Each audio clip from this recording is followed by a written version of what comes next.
Ever curious what kind of putter, what kind of neck, what kind of head you're supposed to be putting with?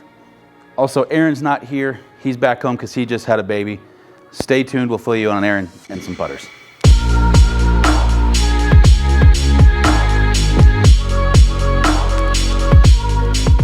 All right, welcome back, everybody. Like I said, I'm missing my other half, or based on size, a third of the show. I take up about 2/3 of it. But today we're going to talk a little bit about putters. Aaron just had his third child, so do me a favor in the comments below.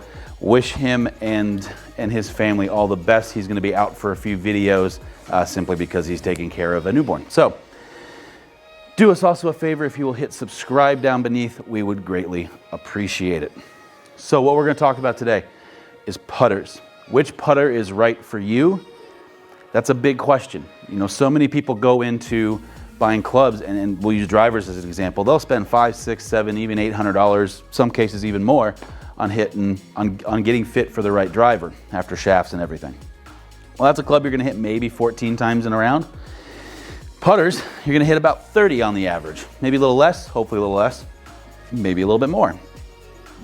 And realistically, based on your arc, that's going to determine what kind of putter you should be in. Now, right out of the gates with fitting anybody for anything, if you do not like the way it looks and do not feel comfortable setting up over the ball with it, regardless of driver, irons, wedges, or a putter, it's not right. So you got to find something that you like the look of. You might be a mallet person. You might be a blade person. Perfectly fine.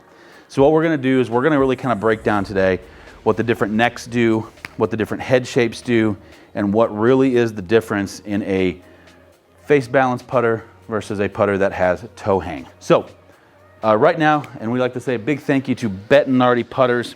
They are providing us with all of these different types of putters so I can really kind of break down what type of putter you should be using. So what we're going to do is we're going to break down the size of arc.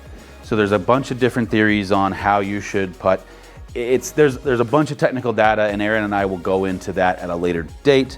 We're going to break it down into some very simple ideas for this video, and as far as which putters are meant for which arc sizes. So everybody's always going to have a slight arc. When we talk about that, the arc of the putter, the arc of the shot is going to be like that would be a straight back, straight through. And then a big arc would be someone that comes way down inside and has a big kind of motion similar to that right there. So the larger the arc, the more toe hang you want. Toe hang is going to be that measurement where the toe kind of comes down versus staying straight up. So this putter, the Bettinardi Queen Bee number 6, is a face balance putter. Something like that is going to be meant for more of that straight back, straight through. So the person that's using this putter is realistically going to want to just kind of take that face straight back, straight through. On the way back, you're really going to hold the toe and the heel together. Now, if we switch over, and we've got a bunch of Bettinardi sitting over here, we'll switch over to another extreme version of that. This would be the Bettinardi Studio Stock 18. So a very skinny head, where this has more of a plumber's neck on it, and when I hold that up, you see that dives quite a bit farther there. So who is this putter meant for?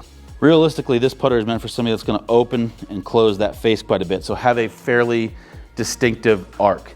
If you try to use this putter when you're going straight back and straight through, you're more than likely going to pull it left. There's Aaron right there. So when you pull it backwards and you pull it and you try to keep it straight, it's going to naturally, and you can see how that went left, it's naturally that toe wants to close over a little bit more.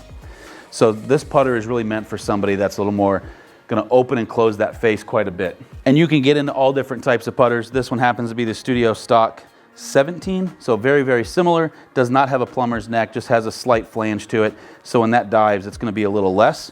So that putter is going to have a slightly smaller arc back and forth and through. Now let's get into mallets. So mallets are going to have really 3 different distinct versions.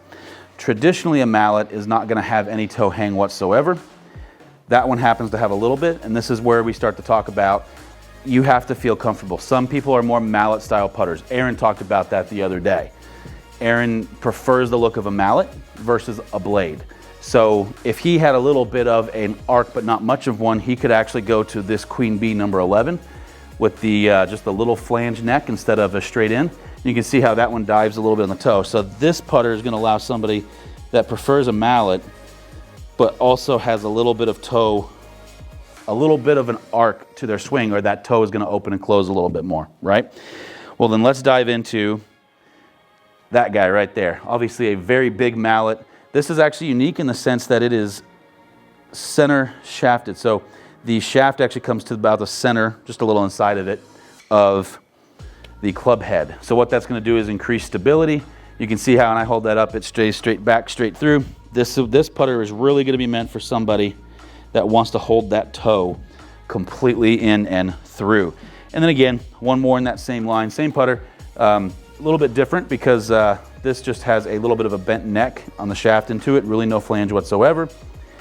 Exact same head, and it really just dives just a hair. So it's really important to understand what your putting stroke is doing. So many people want to go in really fast and just automatically grab a putter that they think feels good and looks good on the shelf, and they don't take their arc into consideration.